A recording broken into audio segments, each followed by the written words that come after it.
On se met dans le match longtemps à l'avance. C'est une course tellement importante qu'on y pense, oui, 8 jours, voire 10 jours avant, oui. J'étais convaincu de mon cheval. M. Pise avait fait un très très bon travail avec son équipe et le cheval, on l'avait vraiment au top.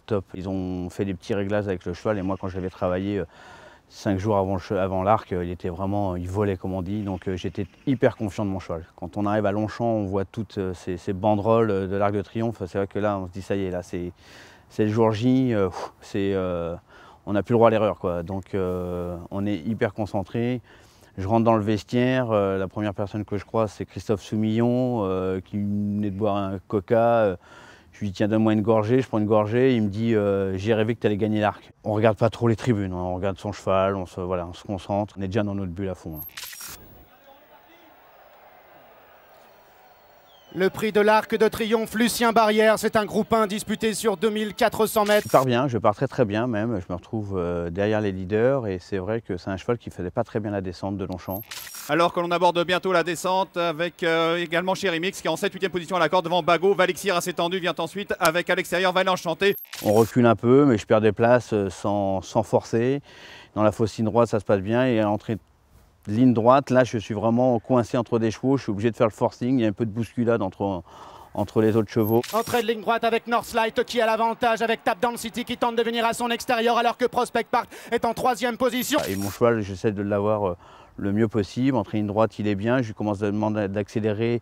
Et comme c'est un cheval courageux, je viens vraiment entre des chevaux dans ce qu'on appelle un trou de souris. Et Chéri Mix maintenant qui vient lancer en pleine piste par Christophe Soumillon alors que Mamoul tente de venir, que Bagot également se faufile maintenant au centre du peloton à 250 mètres du poteau. Le cheval passe, enclenche, il y avait Chéri Mix qui était parti, qui avait pris 2 longueurs d'avance. Donc et là, mon cheval part. Qui refait beaucoup de terrain à 100 mètres du but. Chéri Mix, Bagot pour la victoire. Accélère et va chercher Chéri Mix et vraiment on vient le doubler à 50 mètres du poteau. Donc vraiment un peu au dernier moment. Bagot qui prend maintenant l'avantage. Bagot qui va s'imposer.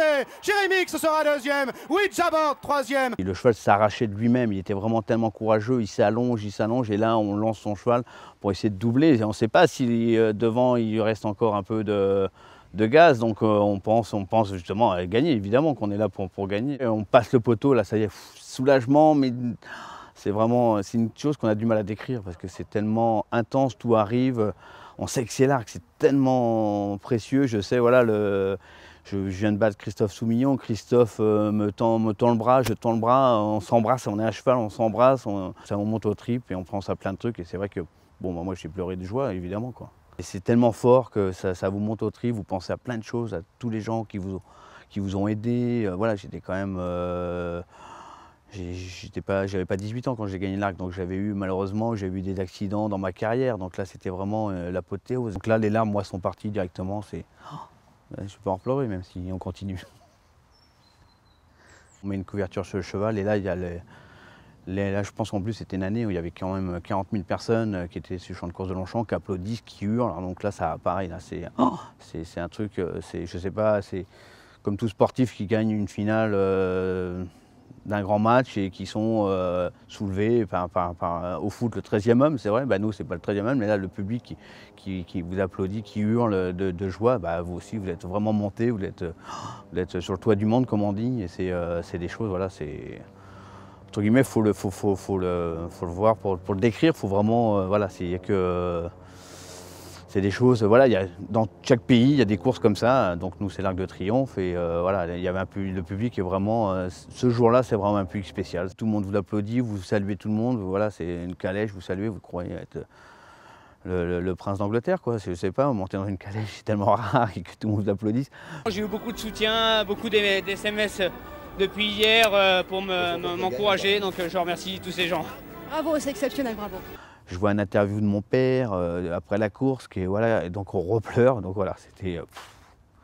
Non, on ne redescend pas de notre bulle comme ça tout de suite, hein, c'est des choses qui vous portent et après qui vous portent même vers le haut. L'Arc de Triomphe, c'est une histoire d'une vie, la preuve c'est que tout le monde veut gagner l'Arc de Triomphe, vous posez la question à tous les jockeys, même du monde entier, gagner l'Arc, c'est la course la plus impressionnante du monde à gagner, même si voilà, dans chaque pays il y a une grande course, mais l'Arc, on veut tous la gagner, donc... Non, c'est la course d'une vie. Je ne l'ai gagnée qu'une seule fois malheureusement, mais ouais, je pense que c'est vraiment je souhaite à tout jockey de gagner l'Arc.